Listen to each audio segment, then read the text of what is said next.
জঙ্গলের গভীরে হাঁটছিল এক শক্তিশালী শিকারী, আর তার কাঁধে চেপে আছে দুষ্টু একটা বানর। শিকারী হঠাৎ কিছু একটা শব্দ শুনতে পেয়ে সাথেই সে তার তীর ধনুক বের করে ফেলে। ঠিক তখনই সে দেখতে পায় গাছের লতাপাতায় জড়িয়ে আছে একটি ঝকঝকে কাঠের বাক্স। শিকারী এগিয়ে এসে দেখল বাক্সটি নিজে নিজেই খুলছে আর বন্ধ হচ্ছে। বানরটি শিকারীকে বলল বাক্সটিকে বাড়ি নিয়ে যেতে। তারপর শিকারী বাক্সটি কাঁধে তুলে নিয়ে বাড়ির দিকে রওনা দিল। পরের দিন শিকারী একটি মুরগি নিয়ে বাক্সের দিকে এগিয়ে আসে। শিকারী মুরগিটিকে বাক্সের ভেতরে ভরে দেয়।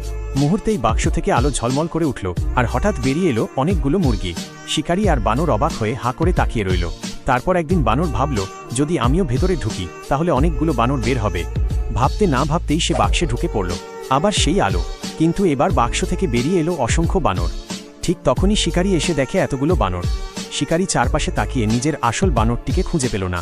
অসংখ্য বানরের ভিড়ে তার প্রিয় বন্ধুটি হারিয়ে গেল। কিন্তু শিকারী এখন তার সঙ্গী বানরের জন্য কাঁদছে। কিন্তু এখনও কেউ সাবস্ক্রাইব করেনি।